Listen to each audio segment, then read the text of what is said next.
Just talk about that. You guys hear me here? Hey. Well, thanks for coming, everybody. I was a bit worried when I tricked Dan into doing this panel that we got this 1 o'clock slot on Friday when you all should be at work. And I thought it might just be us. So thanks for coming. Yeah. Thanks for playing hooky. My name is Josh. I'm one of the partners at the Mayfair Theatre here in town. I'm also host of the Mayfair Theatre podcast. And that's how I kind of got wrangled into hosting a couple of panels this weekend.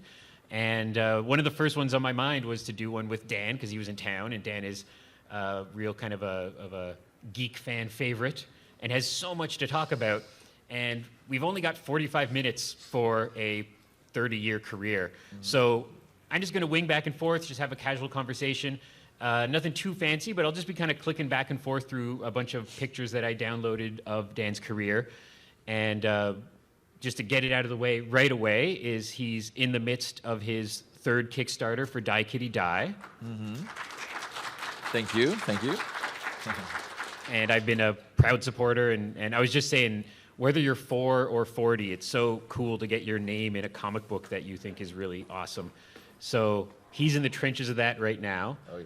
So let's talk about that. When you and Fernando are lucky because you have a bit of quite a good resume already. Right. So right. you're bringing fans to the game. Yep. Was there ever a thought of just purely, going to Dark Horse or Image and saying, we want to do this?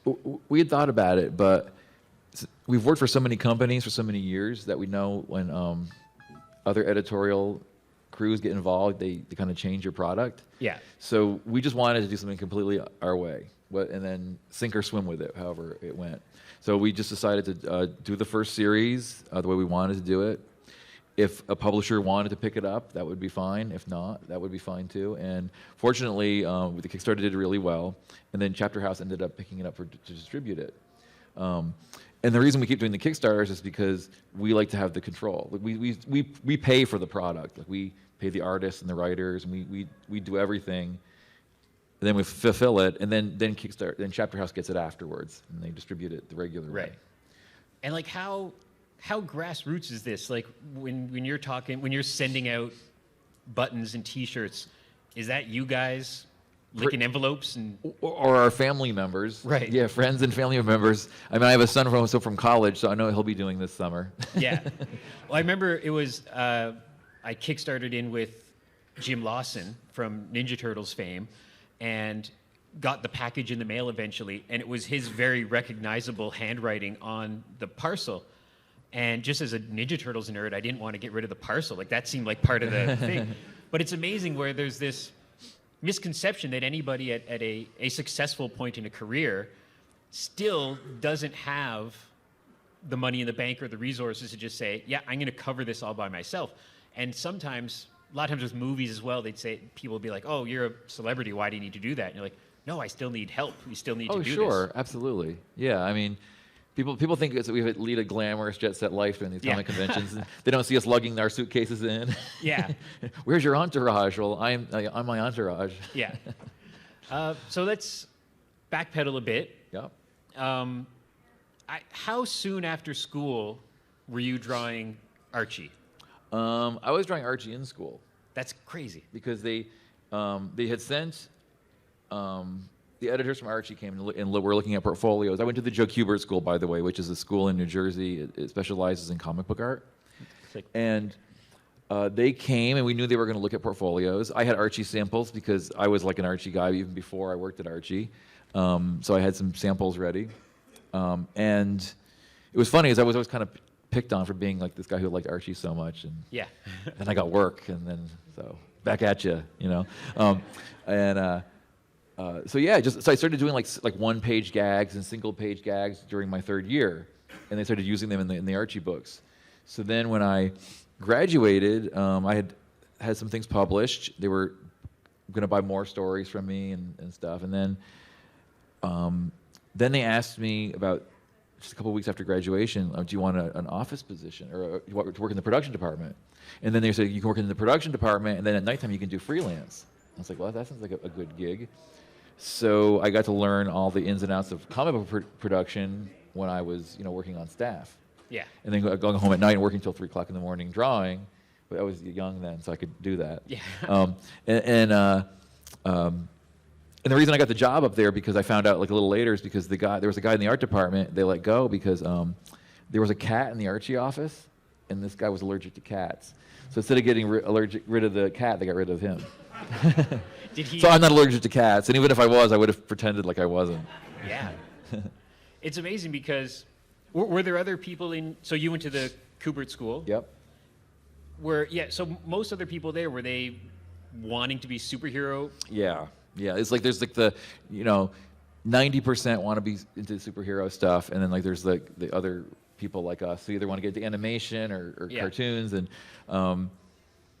but I just think you stick to your guns if you like something. I mean, I liked superhero stuff too, and I kind of wanted to do superhero stuff, but I kind of knew what my style was, and I didn't like really rendered stuff, but I didn't like really like super cartoony stuff either. So Archie was just a really good fit. Yeah. Like, I knew it was artistically going to be a good fit for me.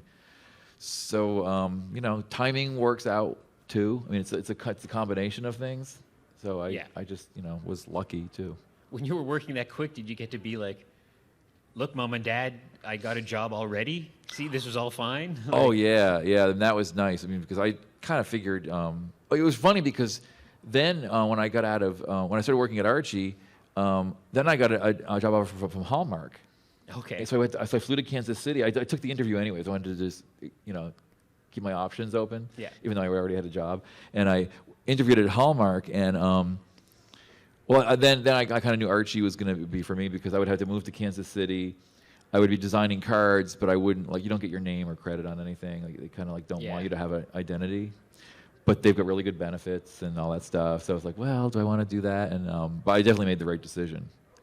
And when you hopped into Archie, who was it? Dan DeCarlo was king at the moment. Yes. Kind of? Yeah. Yes. They told me when I started, they were like, draw like Dan DeCarlo. They almost might as well have said be Dan DeCarlo, because that's how much the style was popular at the time. So for the first maybe like few years, I really tried to draw like Dan, and you can kind of see my old work. It just looks kind of stiff and awkward because when you're trying so hard to draw like someone else, it doesn't quite look right. So like as the years went on and I started to develop my own style, it got a lot better. But at first, I can see like the tension in my early work. Yeah. Because they knew that Dan DeCarlo's style sold everything. All the covers, he did all the covers, and he just sold all the books. So. Well, I'm sure this is because if you were a fan, can you get into comics without being a fan? Like nobody stumbles into. No. You're not like a graphic designer by mistake. You have to be a fan because who is insane enough to go into comics for the money? Yeah. So I mean, so you have to love it. So for me, like my heart kind of belongs to Harry Lucy. Yeah, he was so good. And then, because of our age, it's Dan DeCarlo. Yep. And then it's you. Like then, it's kind of crazy. But for the past, I think especially, I want to talk about too, like when Archie was very, what's the term without being like white bread.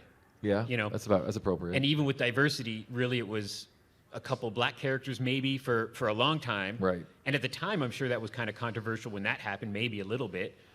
But in your tenure and with Fernando and like nowadays, it's like a lot of comics. There's still a lot of work to do. There's still a lot of bad stuff out there, but it's a lot better than it was. Oh yeah. I mean, it was the last 10 years. It's funny. It's like in the early days when I started, they wanted us to draw just like Dan DeCarlo. Now they want all kinds of different styles now. Yeah. They want everything else. But as far as like diversity goes, like when I started there, well, actually, when John Goldwater came in 2008 or 9, the previous owners passed away. Right.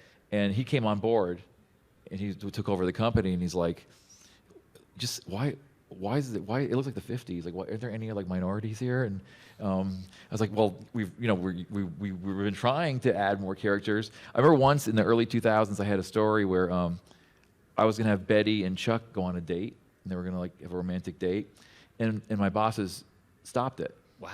And not because they were like, well, we're not against it, but there's these people, these religious people in the middle of the country that might not like it. So we were sort of catering towards a very small minority of people who might not like it, which was ridiculous. Yeah.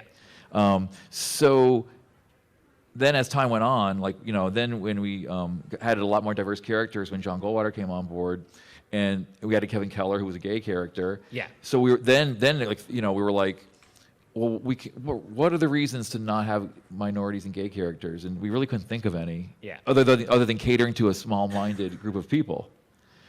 I was gonna find a Kevin there. There's Kevin. There we go.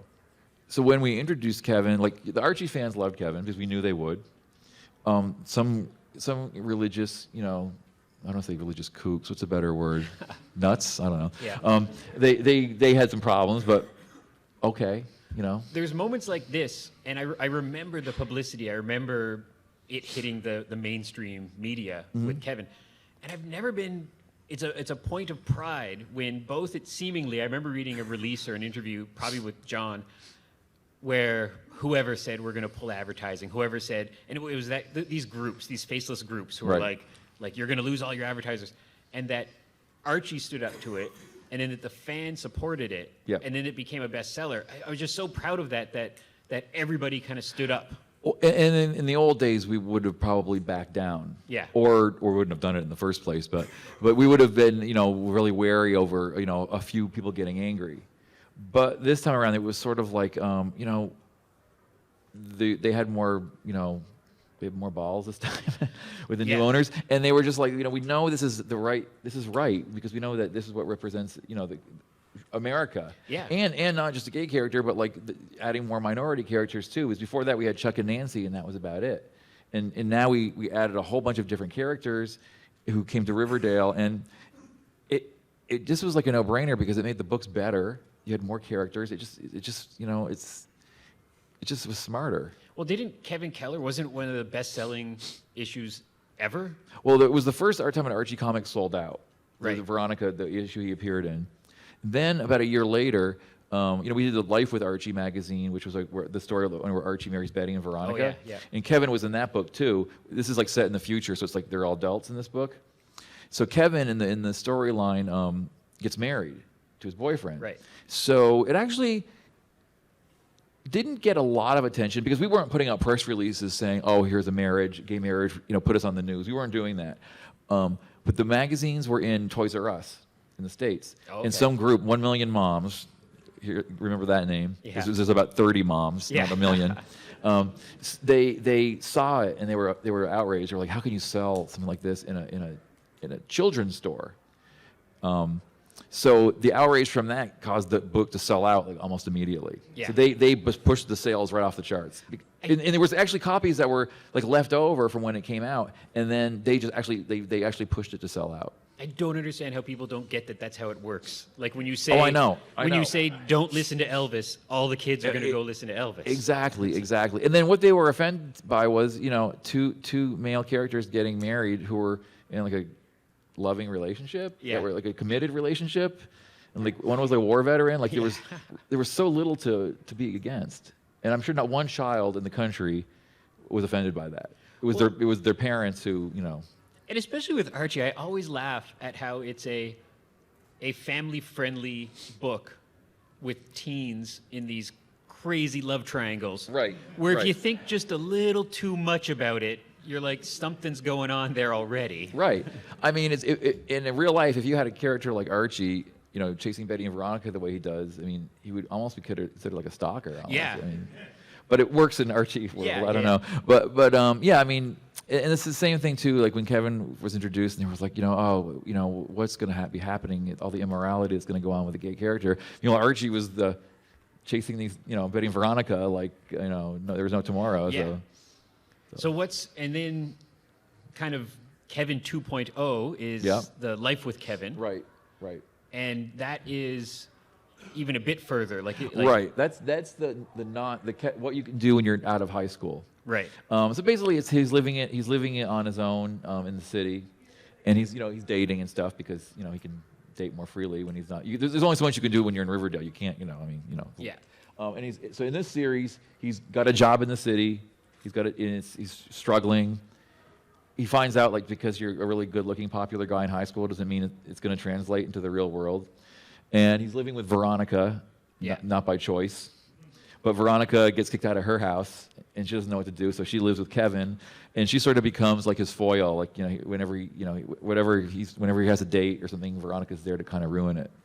So the chemistry between Kevin and Veronica was always good. So she's the only Archie character that appears in this, because we wanted a little bit of the Archie flavor in there. Right. And is it tagged with like you have to stay kind of PG, or do you get a bit more leeway?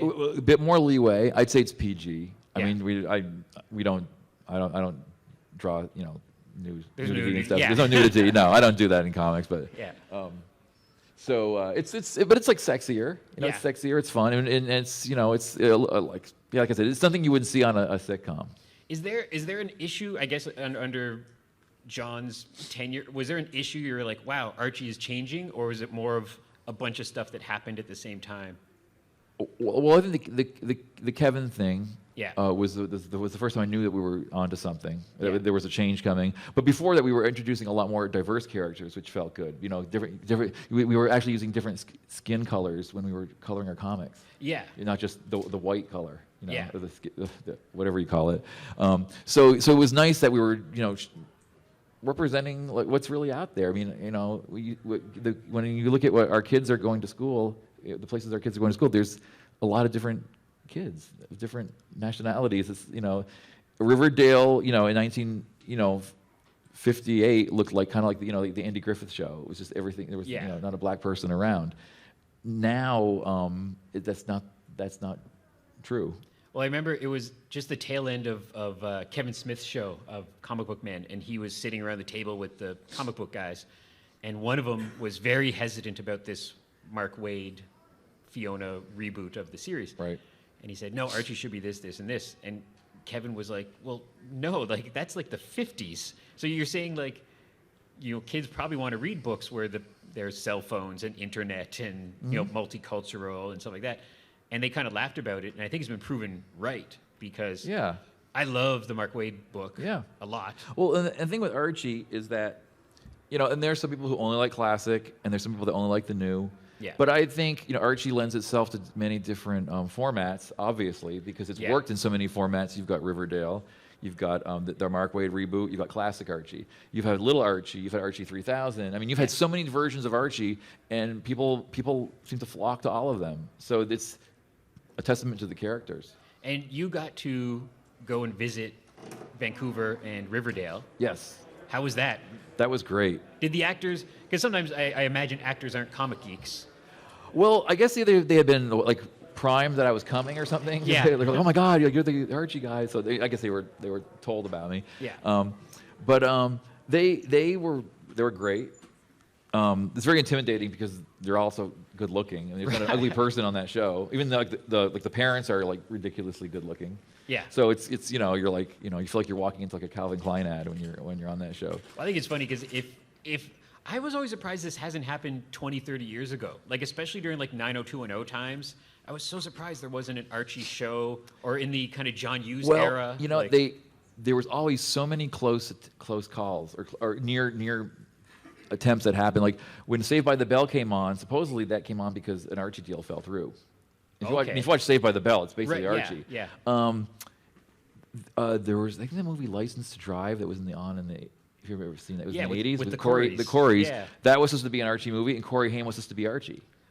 Wow, you just blew my mind. And then that fell through, and they just made the movie without. See, it's an easy formula to take and just do your own thing. I mean, Dobie Gillis in the 60s was kind of an Archie take. Well, because now it's like with Luke Perry and Molly Ringwald, those are people who just would be in the Archie show. Right. A generation ago, kind of thing. Right. So the show works because I think I think if you took the classic formula and put it in the WB, people would know what to make of it. Yeah. So it has that dark edge that the CW show. Did I say WB? Yeah. It's a CW now. Yeah. I can't believe how bonkers it's like. It's Twin Peaks with Archie essentially most of the time. Right. And it leaves me open to the hope where I would really like a more Mark Waid series as well, almost. Yeah. Like maybe if this show runs its course in 7 years, do another one. Yeah. And now it seems like Archie really is into the doing, like Sabrina's coming out and other stuff like that. Sabrina's coming out, and I think that's supposed to be way darker than Riverdale. Yeah. So and it's always, whenever someone gets offended by it, I always kind of look at it like a like a superhero comic geek almost, where I'm like, well, there's a multiverse, and the Archie you know and love is still there, Right. and Riverdale is there, and the Mark Waid stuff is there. Mhm. Everything's just there, you Yeah. know. And now your pal Archie, like it's all kind of. Yep. I love I read a couple of really good books. One was called 10 Cent Archie. It was Yeah, all about I read that too. behind the scenes. Yeah. And there's stuff where like there's no continuity, like none. Where they'd be like in March they would say like Archie's in the bowling championship, and in April Betty is teaching Archie bowling. Like Right. there's none. Like Right. nobody talked to each other. There was. Right. Or like, some stories Betty and Veronica are the worst enemies, and some stories are like best friends, or some stories like there'll be like a story where like Veronica can't cook, and then sometimes she's like able to cook. It depends on the writer. There were so many different writers. They all had their set ideas of what the characters were, and so but people didn't mind. People did. No. And it's funny now whenever someone like gets angry about a superhero continuity error, I was like, well, Archie doesn't care, and that No. they do fine over there. No. So what about let me click over your new Archie endeavor with Ty Templeton. Yep. Just gonna click over here. Almost there. Dan's got a lot of stuff on the internet. When you're looking for Dan Parent pictures, there's a lot of pictures. So your pal Archie, I like the style because it's kind of this like just a step towards photorealism, Right. but still Archie. Yeah, I mean, basically, we knew we were gonna do a classic Archie title again, and they were like, "What can we do that makes it a little different, just to spice it up a little bit?" So I just tweaked it to make his hairstyles and the faces look a little more like the show. Yeah. Very subtly, and then Ty Templeton, who's also here this weekend, Yeah. worked on it with me. He wrote the stories and he inked it, and I penciled it, and it was a lot of fun. It was fun, sort of doing like a hybrid, but the stories are total classic. Like, the stories are classic. Yeah, where they're just in, and you're still doing. Are you still drawing like a mini digest story once a month or so, or? I'm still doing like digest stories, and I'm doing Betty and Veronica, the new Betty and Veronica book. Oh right, yes. So and those are classic stories too, like classic 5-page stories. So I'm doing that, and I'm writing a lot of digest stories, and I'm also Sharknado. that's my Okay, let's interrupt this my because crowning achievement. I promised people at the Mayfair I would ask about this. Mm-hmm. So, we had a screening at the Mayfair of Sharknado. Okay. And it was just like the right time. Like it was like we're lucky where, I mean, our customer base is really grown-ups. That's Yeah. what we make our money off of, showing like Meryl Streep movies and Yeah. classics. But we also have the world record of showing The Room 105 The months in a Room, row. Yeah, I've seen that. And we do Rocky Horror every month. But we showed Sharknado, and we tried it again, and it just didn't catch. But the No. first time we showed it, it was packed. Yep. It got a standing ovation, and it was just the right time. So when did you get this? Did you get a call or an email saying, "Hey, we're doing a Sharknado book"? I'm to blame for this. It's your fault. Yes. Okay. So what happened was I was at San Diego, and I was a big Sharknado fan, especially the first one and the first couple, because that's when they didn't know how bad it was. Like once they started to know how bad it was, it's not Yeah. quite as appealing. But the first one, like no one had any idea. Yeah. So I enjoyed it. My son loved it, and so I was at San Diego, and I met the producer of it, and he was like, "Draw me like an Archie with in a Sharknado scene." So I just had like a Sharknado scene, and Archie fighting a shark. Yeah. And we tweeted it, and it got like so many likes and tweets. So I said to my boss at Archie, like Mike Pellerito, I'm like, "Can we do like an Archie Sharknado crossover?" And he was all for it. Then we told John Goldwater, and John Goldwater was like, "What the hell is Sharknado?" And so we explained it to him, and he wanted to do it even less. Yeah. So we just kind of we're relentless. Me and Mike Pellerito, we were like, "Oh, just let us do it." And then we showed like how many like tweets and likes. The Sharknado has such a strong social media presence. So once he saw that, we was like, oh, whatever, we'll do it. And we did it, and it like sold like crazy. Yeah. And it sold out like really fast. So, so that was And without getting into like specifics, with something like this, is it Archie pays the licensing fee, or do you? I think that what happens is So that you have to talk your boss into that too, or like, well, that's what I don't need. I don't get involved in the Right. the legalities. Yeah. But I know that they just. I think both parties just sort of agreed to do it because it's good publicity. yeah, So and then so they whatever licensing they had to work that out. But And so, But yeah, it happened really quick. And then once it came out and sold really well, John was like, "Wow, it really sold." Yeah. I was like, yes, I told you. and so speaking of, you're again in the trenches right now Yeah. of Archie Batman 66. Yes. Are you drawing that all the way through? Yep. All Oh, 6 wow. issues. Holy cow. Yeah. Great timing, right when your Kickstarter's happening. Yes. Oh, I know. It's perfect timing. I've got pages in my hotel room right now. Yeah. And they're like, where were the pages this week? And I'm like, well, I'm kind of doing my Kickstarter, but they don't want to hear that. So I'm like, well, these pages are really detailed, so it's taking me longer. Yeah. Meanwhile, I'm on a Kickstarter, Yeah. But yeah, no, it's a lot of fun. The first issue's done. Yeah, it's great because it's like I'm drawing the Batmobile and all the villains, and it's just the story. I can't give away too much about it, but Robin and Batgirl basically go undercover as students at Riverdale High. And so it's in 1966. It's in 1966. Right. Yes. So I have to make sure that everything's on model with the 60s, like the jukeboxes and the cars and all that stuff are appropriate. Yeah. And that's fun too because I draw Archie now, but I have to actually go back and draw Archie kind of like I have to go back and look at the old stuff, the Sam Schwartz stuff and the Harry Lucy and the old Dan DeCarlo stuff. Yeah. But it's fun. This has been in the works for quite a while. It's finally come to light, and I had pitched it a couple years ago with another writer. It's gone through like several writers. Right. But now that it's happening, it's like so much fun. It's like really fun. And then I think you just did the cover for this. Yep. Archie versus Predator. Archie versus Predator. Yep. That was the number 2 cover. That was a very the first time you ever saw Archie characters' heads getting torn off and limbs getting ripped. It was really it violent. was they did not hold back. Like Sabrina's spine was ripped out of her body. It was like there was some brutal stuff. When that happens, I mean, I've learned even just from a movie theater guy point of view, like you just stay off the internet and everything's fine. I don't want to hear people angry at us, Yeah. But this must have somebody going like, this isn't my Archie. You can't kill her. There were some people who were like, what? But most people just got that it was like tongue in cheek. Yeah.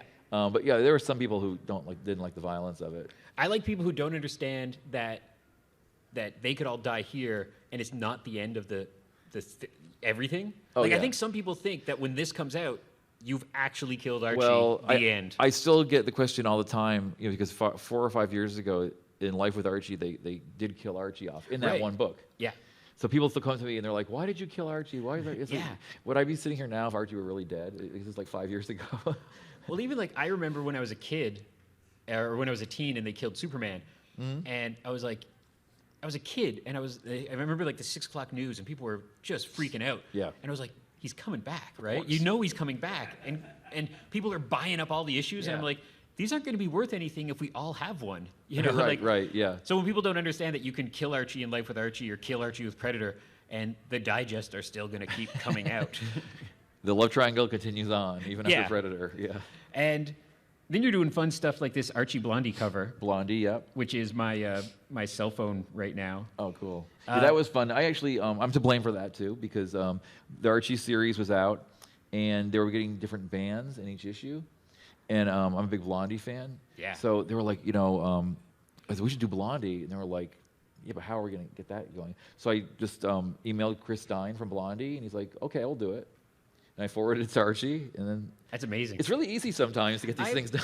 I tell people like my third comic is just coming out, and I'll just quickly say like we're printing it now, and it's just all my friends got together, and it's very heartwarming. But I'm like, never be afraid to ask, because you'd be surprised that sometimes people say yes.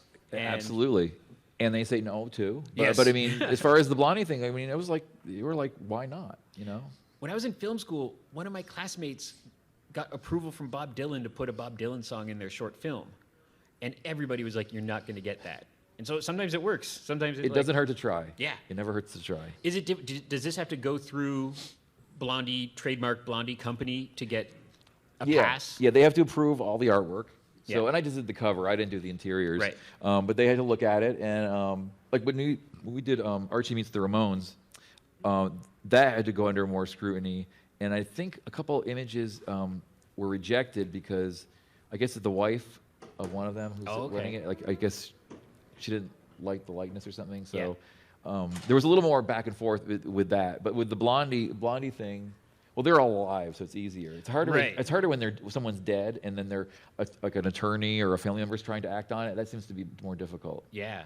But And it seems like this series is doing that every month now. Like it's yeah, they had who did they have? they had Tegan and Sarah. Tegan and Sarah. Canadian content. Yep. Churches. They had the monkeys. Right. Yeah. So yeah. Whatever. I think there's 3 monkeys left. But Yeah. 2 or 3. Yeah. 3 remaining monkeys.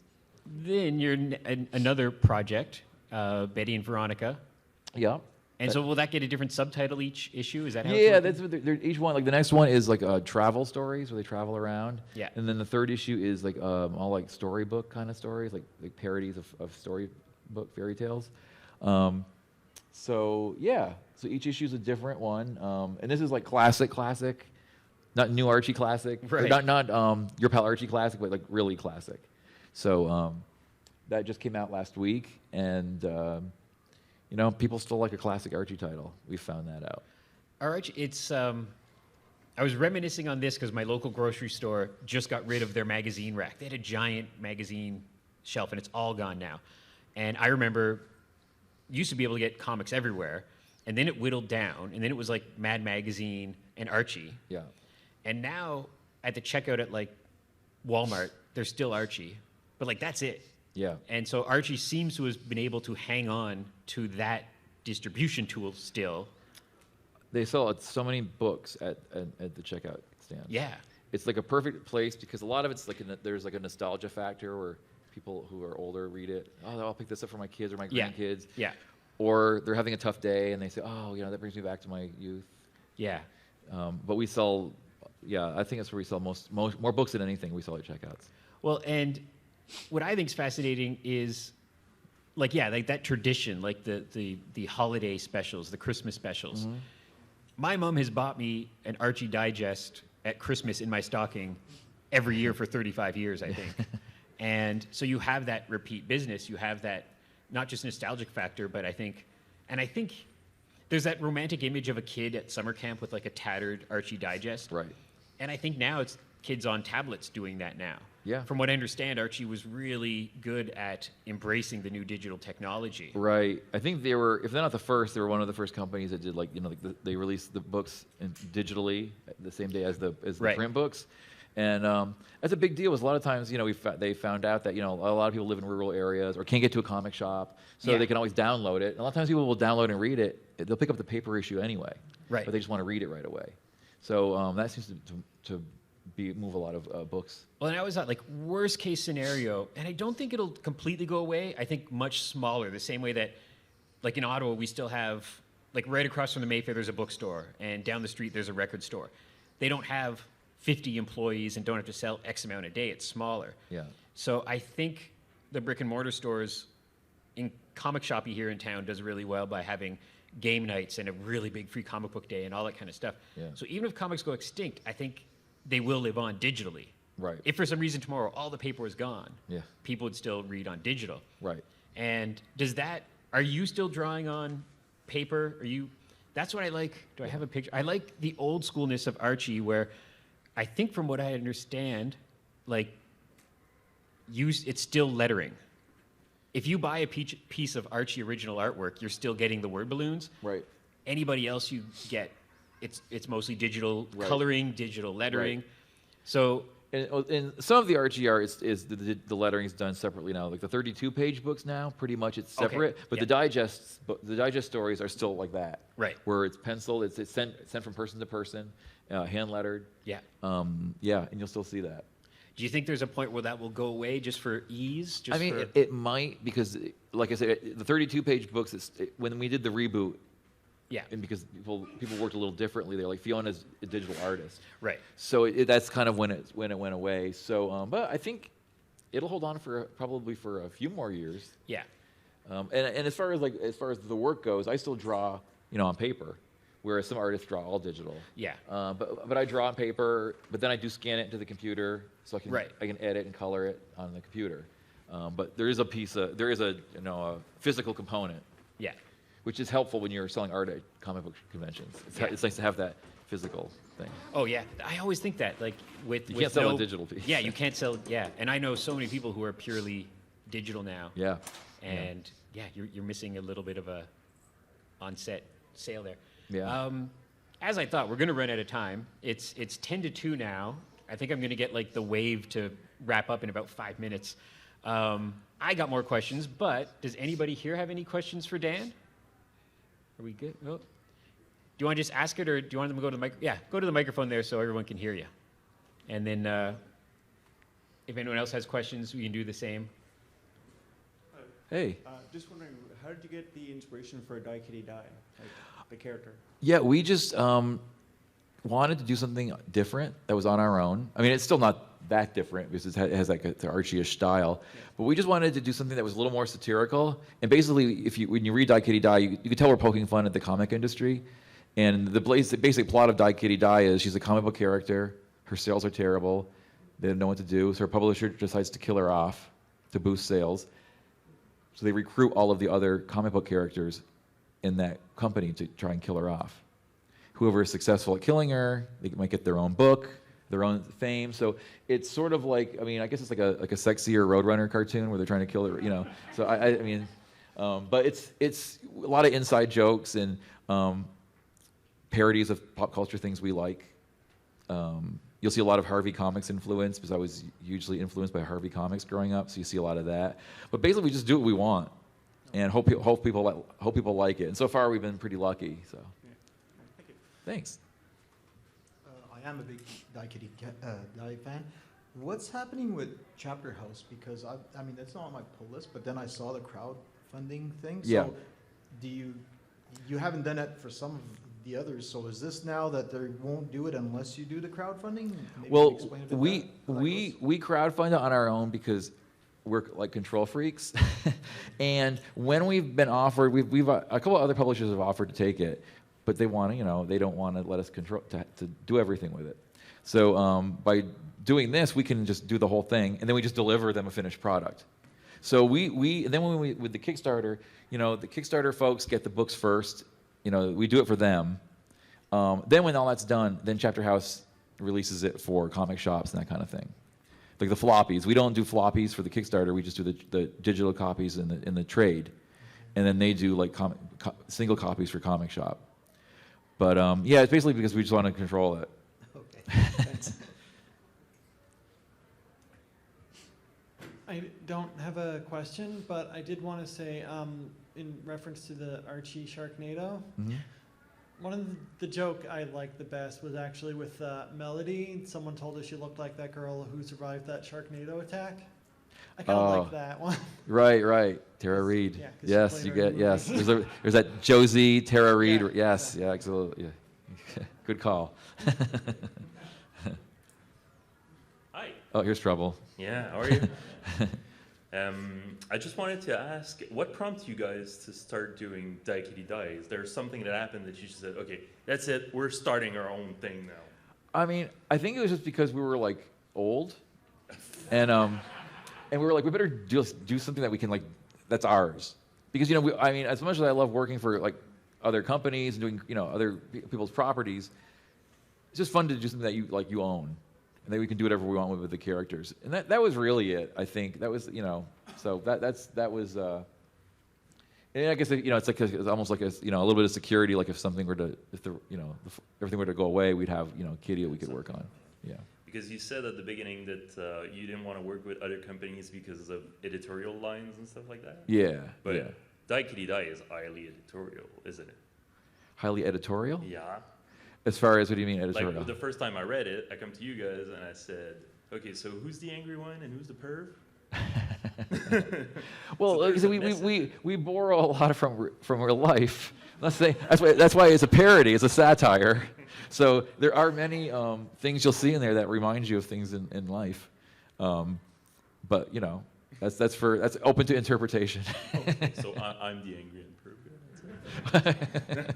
Thank you. Yeah. So do you have an end game with Kitty of we want to do 5 collections or? It was definitely for 3, and this Okay. is the third. But we do have the 4th one mapped out. Okay. So, there's like a little cliffhanger at the end of Die Kitty, Die Heaven and Hell. Yeah. But in this one, and also I've got, like cards here if anybody you can scan the card and it'll take you right to the site if you're interested. There's not really an end game.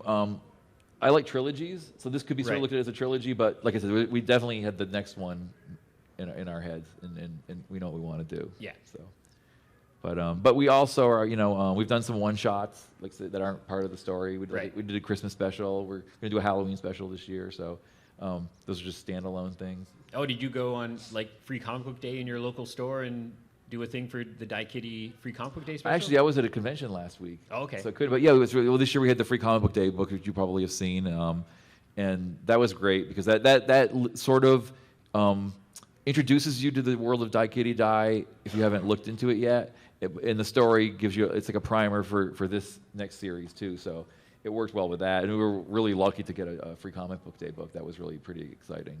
Yeah. So yeah. Did that give you even more publicity in kind of the mainstream stuff at all? Did you get? Oh yeah, because I mean, Free Comic Book Day, you can't get more mainstream than that. And all of Yeah. a sudden, it was like, I mean, like even at the shows, like last week and this week, it was like I've signed so many Free Comic Book Day books. Yeah. Because they print like I don't know 100,000 of those things. So. Yeah. Will that be put into a collection? Yes. Yeah. It will be. The next collection, which we're the Die Kitty Die Heaven and Hell Trade, which is the next 4 issues, we'll have the Free Comic Book Day issue as the first part. Okay, So it all goes together. Yeah. Yeah. Yeah. So we're going to wrap up in a couple minutes. There's like a laundry list of stuff for people to check out for you right now. So do go to the Kickstarter. There's all kinds of great stuff on there. Yep. And Batman 66 is coming out. When's the first issue of that? That comes out in July. July. I have some. I've got some of the pencil pages at my table if you want to look at what I've done. Oh, cool.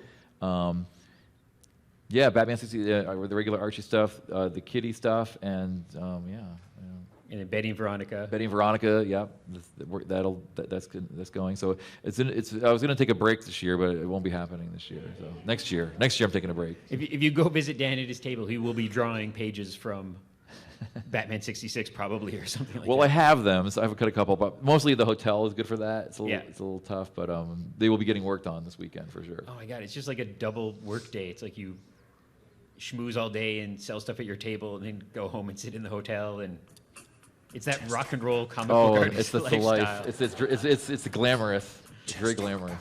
So I think we're about wrapped up. Thank you for watching the Convention Junkies coverage of the 2018 Ottawa ComicCon. Please like, comment and subscribe to see more, and let us know below what you think of this video. If you would like to help us with future projects, please visit our Patreon page.